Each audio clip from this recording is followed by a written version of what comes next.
Okay my dear students, good morning to all of you. हम लोग पिछले class में क्या पढ़े थे बाबू? आउट ऑफ टेंस फ्यूचर हम लोग पिछले क्लास में पढ़ लिए थे। आज हम लोग उसके आगे पढ़ेंगे। आज हम लोग उसके आगे पढ़ेंगे तो आगे है use of this that these और दोज। आखिर use of this that these those का प्रयोग हम लोग कहाँ करेंगे? तो चलिए हम लोग आज पढ़ते हैं use of this that these और those. Use of this that और दीज और दोज। आज हम लोग दिस डैट दीज दोज का उपयोग को पढ़ेंगे। दिस मिस होता है या, डैट मिस होता है वह, दीज मिस होता है ये सब, और दोज मिस होता है वे सब। एक करके पहले दिस का पढ़ेंगे, उसके बाद दीज का पढ़ेंगे, उसके बाद डैट का पढ़ेंगे, उसके बाद दोज का पढ़ेंगे। हम लोग एक का करके बारीकी से पढ़ते चलेंगे। तो सबसे पहले नंबर हम लोग किसका पढ़ेंगे? Usages of this. Usages of this. This का प्रयोग हम लोग कहाँ कहाँ करते हैं? दिस का मतलब होता है या। सबसे पहले refers to, this is refers to one person और थिंग। दिस का प्रयोग एक व्यक्ति वस्तु के लिए हम लोग करते हैं। दिस का प्रयोग refers to one person things और एनिमल। दिस का प्रयोग केवल एक व्यक्ति वस्तु के लिए हम लोग करते हैं। तब हम लोग उसको क्या कहाँ प्रयोग करेंगे? जहाँ एक व्यक्ति रहेगा, एक वस्तु रहेगा, एक ठो स्थान रहेगा, एक ठो जानवर रहेगा, तब उसके स्थान पर हम लोग क्या चीज का प्रयोग करेंगे? दिस का प्रयोग करेंगे। दिस बाबू बताता है कि only for you can refers to one person और थिंग। तुम केवल और केवल एक व्यक्ति वस्तु के उपयोग करने के लिए ही केवल मुझे दिस का प्रयोग करे। तब देखो दिस का प्रयोग एक व्यक्ति वस्तु के लिए करते हैं तो इसका प्रयोग पर्सन व्यक्ति के लिए हम लोग करते हैं, और पैलेस स्थान के लिए भी हम लोग इसका प्रयोग करते हैं, और थिंग वस्तु के लिए भी हम लोग इसका प्रयोग करते हैं, और एनिमल जानवर के लिए भी हम लोग इसका प्रयोग करते हैं। दिस का प्रयोग पर्सन मतलब व्यक्ति, जी हाँ व्यक्ति के लिए भी हम दिस का प्रयोग करते हैं। स्थान के लिए भी दिस का प्रयोग करते हैं। थिंग मीन्स वस्तु थिंग मीन्स वस्तु, वस्तु के लिए भी हम लोग दिस का प्रयोग करते हैं, और एनिमल जानवर के लिए भी हम लोग दिस का प्रयोग करते हैं। दिस का प्रयोग refers to one person thing, एक व्यक्ति वस्तु के लिए हम लोग दिस का प्रयोग करते हैं। तब दिस का प्रयोग व्यक्ति के लिए भी करेंगे। कब? जब केवल व्यक्ति की चर्चा एक हो तब दिस का प्रयोग करेंगे। पैलेस के लिए भी दिस का प्रयोग किया जाता है। कब? जब रेफर्स टू वन पैलेस, एक स्थान का बोध होता है तब। आगे थिंग के लिए भी हम दिस का प्रयोग करते हैं। कब? रेफर्स टू वन थिंग, एक व्यक्ति एक वस्तु का बोध होता है तब। उसी तरीका से जानवर के लिए भी रेफर्स टू वन एनिमल, एक जानवर का बोध कराने के लिए दिस का प्रयोग करते हैं। जैसे देखो यह मदन है, यह मदन है। बताओ मदन पहले है क्या चीज? मदन तो एक व्यक्ति का नाम आ गया। बोलो इस मेगा चार्ट में व्यक्ति आया? जी हाँ व्यक्ति आ गया। तब बोलो दिस का प्रयोग करेंगे? जी हाँ करेंगे। लेकिन व्यक्ति है कैसा? रेफर्स टू वन पर्सन, एक व्यक्ति वस्तु का बोध करा रहा है। जी मदन तो एक ठो नाम है और दूसरा कोई तो नाम नहीं है, इसलिए मदन एक नाम है। तो दिस का प्रयोग ही refers to one person things animal के लिए किया जाता है। तो बोलो यहाँ एक व्यक्ति आ गया ना, और वो भी पर्सन आया है, तो बोलो दिस का प्रयोग हम लोग यहाँ कर दे। रेफर्स टू एक व्यक्ति वस्तु का बोध कराने के लिए दिस का प्रयोग करते हैं। यहाँ केवल एक व्यक्ति वस्तु आया है, इसलिए हम लोग यहाँ किसका प्रयोग करेंगे? दिस का प्रयोग करेंगे। बोलो दिस इज, दिस के साथ हेल्पिंग वर्ब क्या आता है? इज आता है। बोलो दिस इज मदन, या मदन है। बोलो या नवादा है, दिस इज नवादा। बोलो नवादा कहने का मतलब केवल नवादा एक स्थान का बोध कराया है, इसलिए एक स्थान का बोध कराएगा बाबू, तो हम लोग दिस का प्रयोग करेंगे। ठीक है, उसी तरीका से वस्तु के लिए दिस इज ए पेन। बोलो एक कलम, कितना कलम की चर्चा किया है? एक ही पेन का ना चर्चा किया है, एक ही वस्तु ना आ रहा है कि एक से अधिक आ रहा है? तो एक व्यक्ति वस्तु एक वस्तु आ रहा है, तब उसके लिए हम लोग क्या चीज का प्रयोग करेंगे? दिस का। दिस इज ए पेन, या एक कलम है। ठीक है, उसी तरीका से जानवर के लिए बोलो दिस इज ए काऊ, या एक गाय है। बोलो कितना गाय की चर्चा हो रहा है? केवल एक गाय की चर्चा हो रहा है, तो एक गाय की चर्चा होवे तो हम लोग दिस का प्रयोग करते हैं। और पर्सन, थिंग और वस्तु और जानवर के लिए दिस का प्रयोग तो हम लोग करते हैं, लेकिन कब करते हैं? जब एक व्यक्ति वस्तु का बोध कराता है तब। समझ गया दिस का प्रयोग? तो अब आप लोग क्या करो, इसको फटाक से कॉपी में लिख लो। चलो लिखो मामू, फटाफट लिखते चलो। यूज ऑफ दिस का प्रयोग हम लोग अच्छी तरीके से जान लिए ना। पर्सन के लिए आता है, पैलेस के लिए आता है, वस्तु के लिए आता है और जानवर के लिए आता है। लेकिन refers to one person thing, जब इतना का इसके लिए आएगा कब? जब एक व्यक्ति वस्तु का बोध कराएगा तब। ठीक है, लिख लिया? चलते हैं।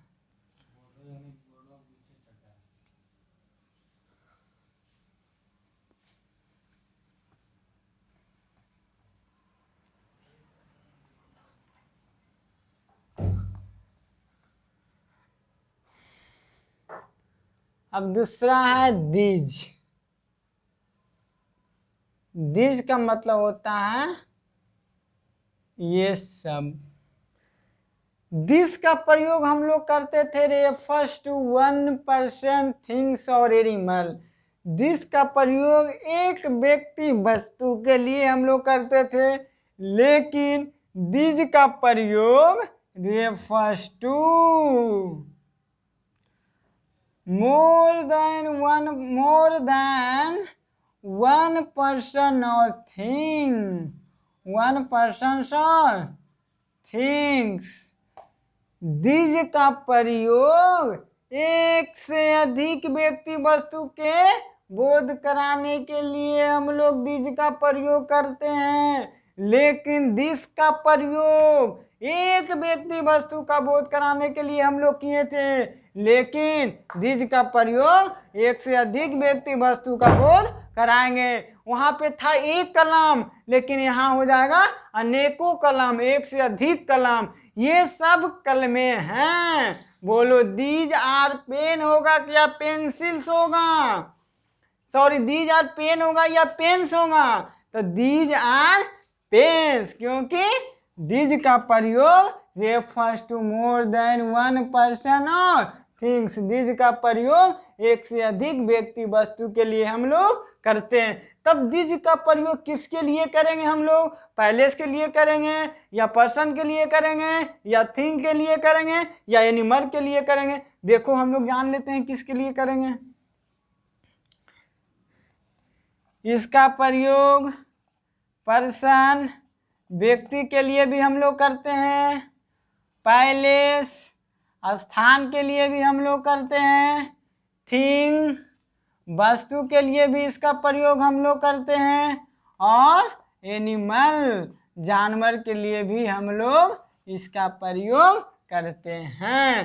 तो जिस तरीका से दिस का प्रयोग हम लोग व्यक्ति के लिए करते थे, पैलेस के लिए करते थे, थिंग के लिए करते थे, एनिमल के लिए करते थे, उसी तरीका से दिस का भी प्रयोग हम लोग बोलो व्यक्ति के लिए करेंगे, पैलेस के लिए दिस का प्रयोग करेंगे, थिंग के लिए दिस का प्रयोग करेंगे, और एनिमल के लिए भी दिस का प्रयोग करेंगे। लेकिन कब करेंगे? जब refers to more than one person thing, एक से अधिक व्यक्ति वस्तु का बोध होगा तब करेंगे, अन्यथा हम लोग दिस का प्रयोग नहीं करेंगे, तब हम दिस का प्रयोग करेंगे। ठीक है, तब देखो बाबू एग्जाम्पल इसका, these are Madan and Sohan, these are Madan and Sohan, ये सब मदन और सोहन है। बोलो मदन एक नाम हुआ और दूसरा नाम सोहन हुआ। बोलो यहाँ पे कितना व्यक्ति का बोध कराया गया, यहाँ पे 2 व्यक्ति आ गया, एक मदन आया और दूसरा सोहन आया। बोलो एक से अधिक व्यक्ति का बोध कराया कि नहीं, तब तो हम लोग दीज का प्रयोग किए हैं। तो refers to more than 1 person things, एक से अधिक व्यक्ति वस्तु स्थान जानवर का बोध होता है, तब हम लोग दीज का प्रयोग करते हैं। इसलिए बोलो यहाँ 2 व्यक्ति आ गया ना, इसलिए हम लोग किसका प्रयोग किए, दीज का प्रयोग किए। उसी तरीका से डबल पहले से आना चाहिए, तब हम लोग क्या करेंगे, दीज का प्रयोग करेंगे। जैसे ये सब नवादा और गया है, तो दीज आर नवादा एंड गया, ये सब नवादा और गया है। बोलो कितना स्थान का इंडिकेट किया है, 2 स्थान का, एक स्थान नवादा है तो दूसरा स्थान गया है। एक से अधिक स्थान का बोध कराएगा बाबू, तब हम लोग क्या करेंगे, दीज का प्रयोग करेंगे। उसी तरीका से वस्तु का, तो दीज आर पेंसिल्स। बोलो पेंसिल कहने का मतलब कितना पेंसिल का बोध कराया है, एक तो पेंसिल नहीं है। एक जब पेंसिल आता तो यहाँ हम लोग दीज का प्रयोग करते हैं, लेकिन यहाँ पेंसिल से लगा दिया, मतलब एक से अधिक पेंसिल का बोध करा रहा है, इसलिए हम लोग दीज आर पेंसिल्स। बोलो जानवर, दीज आर काउज, ये सब गाय हैं। बोलो कितना गाय हैं, बहुत सारे गाय हैं, ये सब गाय हैं। दीज आर काउज, तो बोलो एक से अधिक गाय का बोध कराया ना, तो refers to more than 1 person thing, एक से अधिक व्यक्ति वस्तु को बोध कराने के लिए हम लोग दीज का प्रयोग करेंगे। लेकिन कब एक से अधिक व्यक्ति वस्तु का बोध कराएंगे, जब पर्सन में आएगा, पैलेस में आएगा, थिंग में आएगा, एनिमल में आएगा। ये चारों में से अगर किसी भी चला आता है, कब, जब एक से अधिक वस्तु होना चाहिए, एक से अधिक स्थान होना चाहिए, एक से अधिक नाम होना चाहिए, एक से अधिक जानवर होना चाहिए, तब हम लोग दीज का प्रयोग करते हैं। ठीक है, अब इसको लिखो, चलो लिखो बाबू। दीज का प्रयोग हम लोग, जिसका तो प्रयोग केवल फर्स्ट 1 पर्सन थिंग, एक व्यक्ति वस्तु के लिए करते थे, लेकिन दीज का प्रयोग एक से अधिक व्यक्ति वस्तु के लिए करेंगे। तो दिस और दीज का प्रयोग हुआ समाप्त। आगे हम लोग करेंगे डैट और दोज। लिख लिए हो, चलिए तो मिटावे, चलो।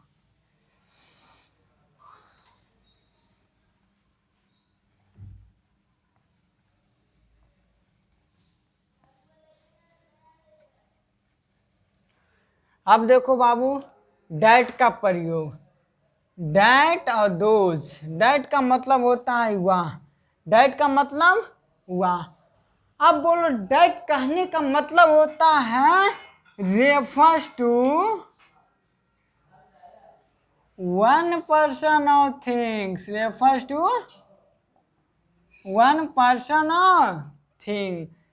डैट का कहने का मतलब होता है एक व्यक्ति वस्तु का बोध कराता है। डैट का मतलब हुआ तो that is refers to 1 person thing और एनिमल। डैट का प्रयोग केवल एक व्यक्ति वस्तु का बोध कराने के लिए हम लोग डैट का प्रयोग करते हैं।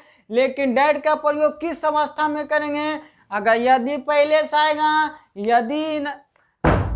यदि पहले से आ गया, या तो जानवर आ गया, या तो स्थान आ गया, तब हम लोग क्या करेंगे, उस अवस्था में हम डैट लगाएंगे, अन्यथा नहीं लगाएंगे। वो चीज हम लोग देखेंगे यहाँ बोर्ड पे। तब देखो बाबू, ये तो हम लोग जान गए कि डैट का प्रयोग केवल एक व्यक्ति वस्तु के लिए करते हैं, लेकिन बताओ पर्सन रहेगा तो क्या हम लोग डैट का प्रयोग करेंगे? जी हाँ, हम लोग व्यक्ति के लिए डैट का प्रयोग करेंगे। कब? जब एक व्यक्ति वस्तु एक व्यक्ति का बोध कराएगा तब। आगे बोलो, पहले स्थान के लिए बोलो हम लोग डैट का प्रयोग करेंगे। कब? जब एक स्थान आना चाहिए। बोलो आगे, थिंग। थिंग मीन्स वस्तु। वस्तु के लिए बोलो क्या हम लोग डैट का प्रयोग करेंगे? जी करेंगे। कब? जब एक वस्तु का बोध होना चाहिए। आगे देखो बाबू, एनिमल। एनिमल का मतलब जानवर। बोलो जानवर के पहले हम लोग डैट का प्रयोग करेंगे। करेंगे। कब? जब एक जानवर का बोध होता है तब।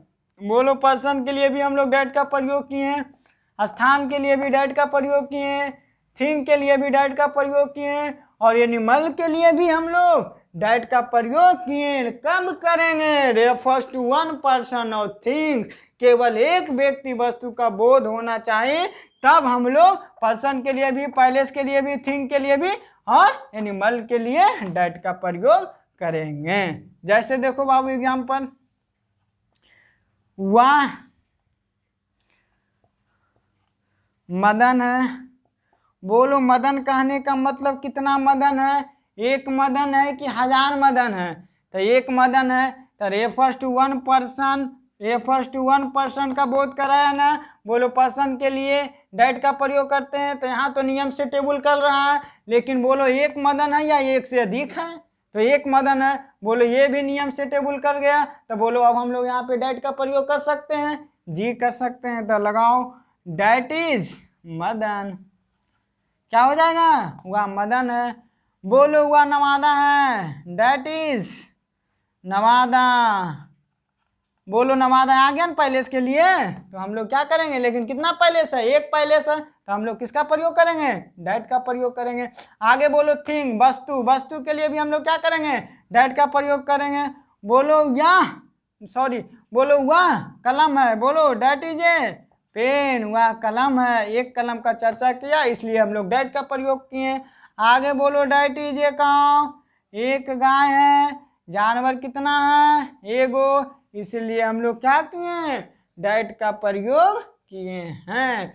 रेफर्स टू वन पर्सन और थिंग और एनिमल। एक व्यक्ति वस्तु या स्थान का बोध कराता है तब हम लोग डैट का प्रयोग करते हैं, लेकिन पर्सन भी होना चाहिए, पैलेस भी होना चाहिए, थिंग भी होना चाहिए, एनिमल भी होना चाहिए, लेकिन रेफर्स टू एक व्यक्ति वस्तु का बोध कराना चाहिए। ठीक है, चलो इसको लिखो। डैट का प्रयोग हम लोग पढ़ लिए। आगे पढ़ेंगे हम लोग किसका? दोज का प्रयोग। जल्दी फटाक से लिखो। चलो लिख लिए हो? चलिए लिखते चलिए। डैट हो गया बाबू। अब हम लोग इसी का दूसरा क्या पढ़ेंगे? दोज। डैट का मतलब होता है हुआ, तो दोज का मतलब वे सब। दिज का मतलब ये सब, तो दोज का मतलब वे सब। दोज। दोज पढ़ेंगे। दोज। दोज मतलब वे सब। Those is refers to more than one person or thing. Those का प्रयोग एक से अधिक व्यक्ति वस्तु का बोध कराने के लिए हम लोग दोज का प्रयोग करते हैं। जिस तरीका से दिज का प्रयोग हम लोग एक से अधिक व्यक्ति वस्तु का बोध कराने के लिए करते थे, उसी तरीका से दोज का प्रयोग एक से अधिक व्यक्ति वस्तु के लिए हम लोग करेंगे। तब देखो इसमें क्या क्या चीज होगा बाबू? बोलो पर्सन के लिए आएगा। हाँ, पर्सन के लिए भी दोज का प्रयोग हम लोग करेंगे। बोलो पैलेस के लिए भी हम लोग दोज का प्रयोग करेंगे। बोलो आगे थिंग के लिए हम लोग दोज का प्रयोग करेंगे। जी हाँ, हम लोग थिंग के लिए भी करेंगे। आगे बोलो एनिमल के लिए हम लोग दोज का प्रयोग करेंगे। जी हाँ, हम लोग एनिमल के लिए भी दोज का प्रयोग करेंगे, लेकिन कब करेंगे? Refers to more than one person और थिंग, एक से अधिक व्यक्ति का बोध होता है तब दोज का प्रयोग करते हैं। एक से अधिक स्थान का बोध होता है तो दोज का प्रयोग करते हैं। और एक से अधिक वस्तु का बोध होता है तो दोज का प्रयोग करते हैं। और एक से अधिक जानवर का बोध होता है तो दोज का प्रयोग हम लोग करते हैं। तब देखो इसका एग्जाम्पल, 2000 नवादा एंड गया, 2000 नवादा एंड गया। बोलो वे सब नवादा और गया है, एक स्थान यहाँ, एक स्थान यहाँ, एक से अधिक स्थान आ गया, पुलर कहला गया, इसलिए हम लोग दोज का प्रयोग किए हैं। अब बोलो एक से अधिक व्यक्ति होना चाहिए, तो 2000 सोहन एंड मोहन। बोलो कितना व्यक्ति है, एक व्यक्ति का नाम सोहन है और दूसरा व्यक्ति मोहन है। एक से अधिक व्यक्ति का हुआ ना बोध, तब हम लोग क्या किए, दोज का प्रयोग। आगे बोलो 2000 पेंसिल्स या 2000 पेन्स, एक से अधिक कलम है ना, तो हम लोग दोज का प्रयोग किए।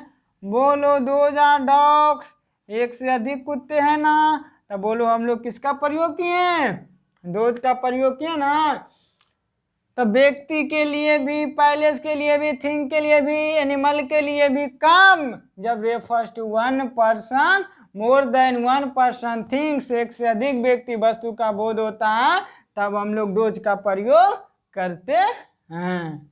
अब देखो हम लोग दिस, डेट, दिस, दोज सारी की जानकारी हम लोग को मिल गया। आखिर इसका प्रयोग हम लोग कहाँ करते हैं, व्यक्ति के लिए करते हैं या स्थान के लिए करते हैं या वस्तु के लिए करते हैं या जानवर के लिए करते हैं। लेकिन अब समझना है बाबू, दिस और डेट का प्रयोग आखिर हम लोग करते हैं क्यों, ये तो हम समझे किसके लिए करते हैं। तो हमको समझ में आ गया, व्यक्ति के लिए भी हम लोग करते हैं, स्थान के लिए भी करते हैं, वस्तु के लिए भी करते हैं, जानवर के लिए भी करते हैं। लेकिन अब प्रश्न उठती है कि हम आखिर दिस और डेट और दीज और दोज का प्रयोग करते हैं क्यों। अगर व्यक्ति के लिए करते हैं तो क्यों करते हैं, पैलेस के लिए करते हैं तो क्यों करते हैं, थिंग के लिए करते हैं तो क्यों करते हैं, और एनिमल के लिए करते हैं तो क्यों करते हैं। अब आगे हम लोग इसके बारे में जानेंगे। तो बोलो ये लिख लिए हो, उसके बारे में आगे देखो बताते हैं क्यों करते हैं। लिख लिए हो बाबू, मिटा दें, चलो मिटा दें।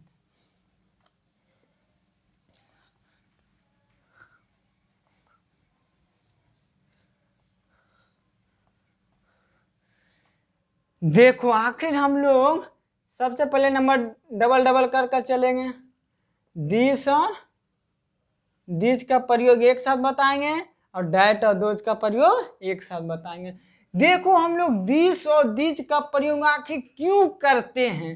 तो दिस और दिस का प्रयोग करने का मतलब होता है द पर्सन, किसी भी चीज को नियरेस्ट पर्सन पैलेस और things, refers to nearest person place और थिंग। निकट की व्यक्ति वस्तु को बोध कराने के लिए हम लोग दिस और दिस का प्रयोग करते हैं, बल्कि दूर का नहीं, निकट का। निकट का मतलब मेरे सामने जो मौजूदा है उस चीज को बोध कराने के लिए हम लोग दिस और दिस का प्रयोग करते हैं। जैसे बोलो यह बाल्टी है, कहने का मतलब है मेरा निकट में है, मेरी आंख के सामने रखा हुआ बाल्टी है, उसी बाल्टी की चर्चा हम लोग कर रहे हैं। तो दिस और डेट का प्रयोग नियरेस्ट पर्सन पैलेस और थिंग का बोध कराने के लिए हम लोग दिस और दिस का प्रयोग करते हैं। ये सब घोड़े हैं, बोलो जो घोड़ा बहुत सारा है वो मेरे आंख के सामने है, यहीं पे आसपास में कहीं है घोड़ा। तो दिस और दिस का प्रयोग नियरेस्ट पर्सन पैलेस और थिंग, निकट की व्यक्ति वस्तु का बोध कराने के लिए हम लोग क्या करते हैं, दिस और दिस का प्रयोग करते हैं। Refers to nearest person thing और एनिमल, निकट की व्यक्ति वस्तु का बोध कराने के लिए हम लोग दिस और दिस का प्रयोग करते हैं। ये तो समझ गया ना, दिस और दीज का प्रयोग आखिर हम लोग करते हैं क्यों? ये इसीलिए करते हैं निकट की व्यक्ति वस्तु का बोध कराने के लिए कि देखो ये जो वस्तु है कहाँ है, मेरे सामने निकट में है। इसी निकट को व्यक्त करने के लिए हम लोग दिस और दीज का प्रयोग वाक्य में करते हैं। तब देखो इसका नियम लिख लो, इसका रूल लिख लो।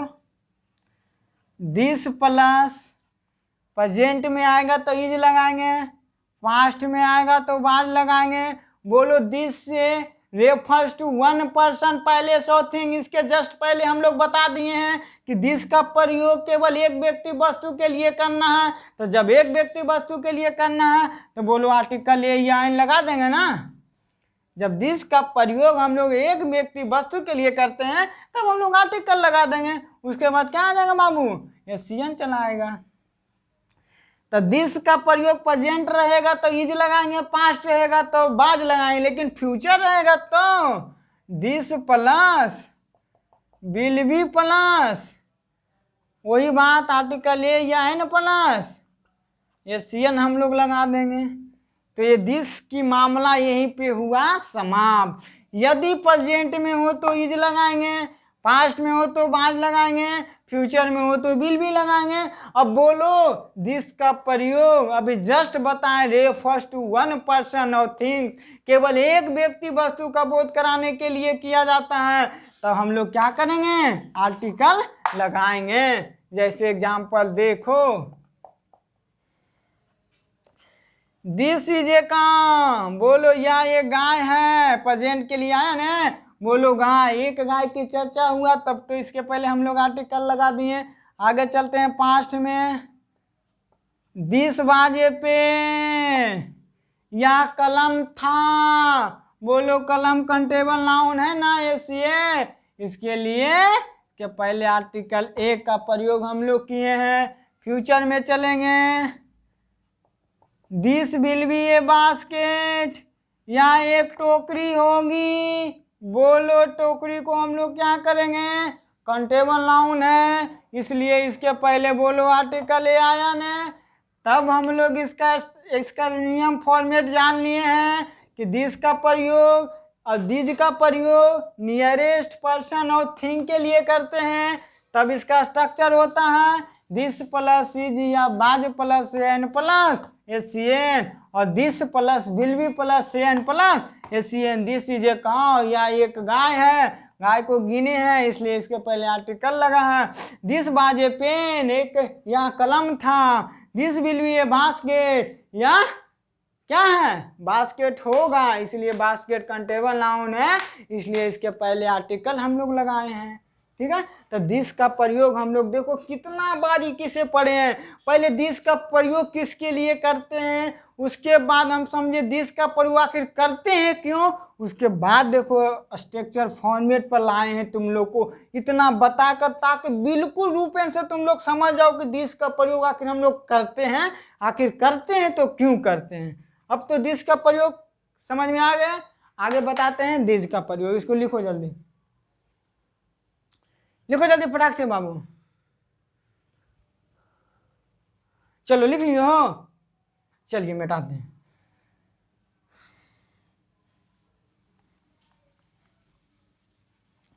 चलो तो हम लोग तो दिस पढ़ लिए, अब देखो दिस का प्रयोग भी उसी स्थान से बोलते हैं नियरेस्ट व्यक्ति वस्तु के लिए, लेकिन दिस का नियम लिखो, दिस का नियम दिज प्लस आर या वेयर प्लस क्या हो जाएगा, पीसीएन। अब बोलो बाबू दिज का प्रयोग किसके लिए करते थे, एक व्यक्ति वस्तु के लिए नहीं ना हम लोग करते थे, बताए थे ना। दिस का प्रयोग refers to more than one person और थिंग, दिस का प्रयोग एक से अधिक व्यक्ति वस्तु के लिए हम लोग करते थे इसलिए प्रेजेंट में रहेगा तो आर लगेगा, उसके साथ पीसीएन आएगा, उसी पीसीएन में हम लोग क्या करेंगे, उसका पीसीएन बनाएंगे, और अगर पास्ट आएगा तो बेल लगाएंगे। जैसे देखो एग्जाम्पल, दीज आर काउज, ये सब गाय हैं, बोलो कितना गाय है, एक से अधिक गाय है ना, तो बोलो दिस का प्रयोग हुआ ना। उसी तरीका से दीज सॉरी पास्ट में बेर लग जाएगा ना, दीज बेयर पैरोट्स, वे सब तोते थे। एक से बोलो अधिक तोता है ना, तो refers to more than one person और थिंग्स, एक से अधिक क्या चीज, एक से अधिक का बोध कराया, इसलिए हम लोग क्या लगाए, दीज लगाए। दीज का प्रयोग किसके लिए करते हैं, निकट व्यक्ति वस्तु के लिए। ये सब तोते हैं, ये सब तोते थे। बोलो जो तोता थे वो कहाँ थे, पास में ही थे। दीज आर काऊ, ये सब गायें हैं, मतलब जो गाय है, बहुत सारे गाय हैं, वो मेरे आसपास में ही है, निकट में है। मैं उस गाय को क्या कर रहा हूँ, देख रहा हूँ, मतलब मेरे आसपास निकट है, इसलिए हम लोग क्या किए, दीज का प्रयोग किए। तो दिस और दीज में कहीं तरह का अगर किसी बच्चे को परेशानी है तो खड़ा होकर आप बोल सकते हैं कि दिस का प्रयोग और दीज का प्रयोग में सर हमको यहाँ पे दिक्कत है। बताओ, दिस और दीज में कहीं तरह का अगर कोई समस्या है तो आप बोल सकते हैं, ठीक है। नहीं तो फिर हम आगे चलते हैं। दिस और दीज कंप्लीट हुआ, आगे चलेंगे डैट और दोज, ठीक है। चलो लिखो बाबू। चलो कहीं भी किसी तरह का कोई दिक्कत, कोई समस्या है, परेशानी है तो आगे बढ़े। चलो बढ़ते हैं, ठीक है। दिस और दीज हम लोग का कंप्लीट हो गया। अब हम लोग चलेंगे डैट और दोज। दिस और डैट का तो प्रयोग हम लोग nearest person palace of thing के लिए कर दिए, लेकिन डैट और दोज का प्रयोग हम लोग किसके लिए करेंगे। डैट और डोज का कहने का मतलब होता है refers to farthest person place और थिंग। दूर की व्यक्ति वस्तु को बोध कराने के लिए हम लोग डैट और डोज का प्रयोग करते हैं। जैसे वह मदन है, इंडिकेट करने का मतलब है कि मेरे से मदन बहुत दूर में है, इसलिए बोले वह मदन है।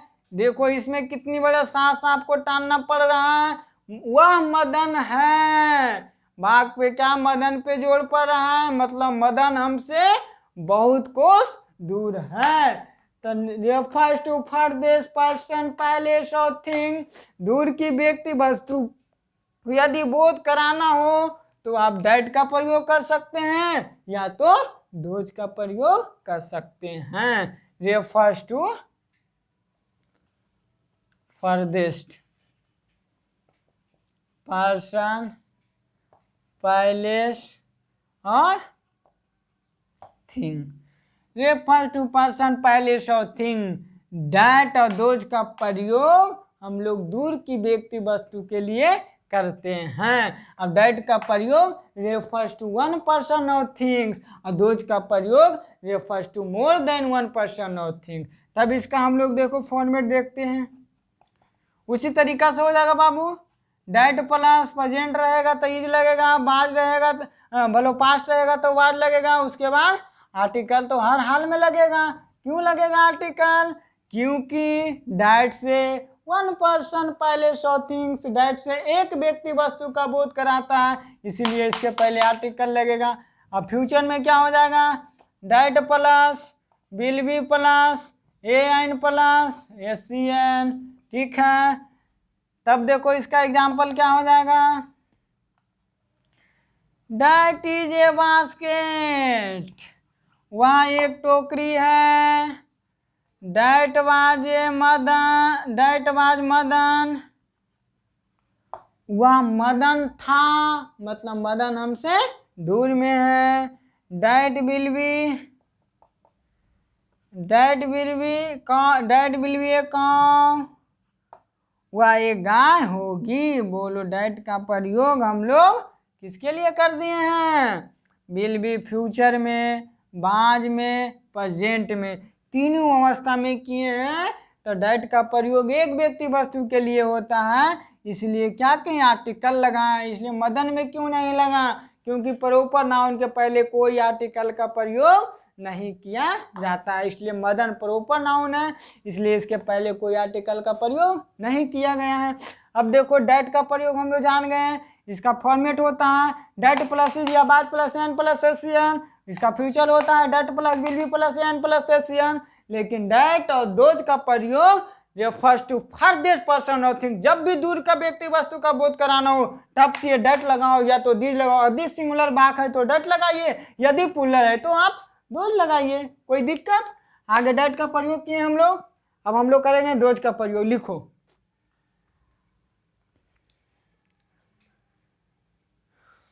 चलो लिख लियो। चलिए हम लोग अब किसका पढ़ेंगे, दोज का प्रयोग। तो दोज का प्रयोग बोलो किसके लिए करते हैं, refers to more than person और थिंग्स, एक से अधिक व्यक्ति वस्तु का बोध कराने के लिए हम लोग दोज का प्रयोग करते हैं। तब उसका स्ट्रक्चर क्या हो जाएगा, दोज प्लस आर्या बेयर प्लस पीसीएन। कोई तरह का दिक्कत, जैसे दोज आर डंकीज, बोलो ये वे सब गधे हैं, दोज आर डंकी, वे सब गधे हैं। कहने का मतलब गद्दा बहुत दूर में है, इसलिए उसको इंडिकेट करेंगे दोज से, क्योंकि दोज और डेट का प्रयोग हम लोग दूर की व्यक्ति वस्तु के लिए बोध करते हैं, इसलिए दोज आर डंकी। आगे इसका फ्यूचर बनाएंगे, बोलो दोज वेयर पैरोट्स, ठीक है, कोई दिक्कत। तो दीट और दोज का प्रयोग refers to farthest person place और थिंग, डेट और दोज का प्रयोग दूर की व्यक्ति वस्तु के लिए हम लोग करते हैं। तब दोज प्लस आर या बेयर प्लस पीसीएन, इसलिए दोज पीसीएन लगाना पड़ेगा। क्यों लगाना पड़ेगा, क्योंकि those refers to more than one person और थिंग्स, दोज का प्रयोग हम लोग एक से अधिक व्यक्ति वस्तु के लिए प्रयोग करते हैं। आज देखो बाबू, use of this that these those आपको बिल्कुल रूपेन से समझ में आ गया होगा कि दिस का प्रयोग आखिर हम क्यों करते हैं, डेट का प्रयोग आखिर हम लोग क्यों करते हैं, और दिस का प्रयोग क्यों करते हैं, और दोज का प्रयोग क्यों, और करते भी हैं तो किसके लिए करते हैं। आज आपका यहाँ से क्लियर हो गया ना। तो दिस डेट दिस दोज में आज के बाद कहीं से भी कोई तरह के परेशानी आएगा, कभी नहीं आएगा, ठीक है। तो इसीलिए आज आपका क्लास क्या होगा, खत्म हो जाएगा। आज आपका क्लास यहीं पे स्टॉप करते हैं, ठीक है। अब अगले दिन हम लोग आएंगे तो आगे चर्चा करेंगे, ठीक है। थैंक्स।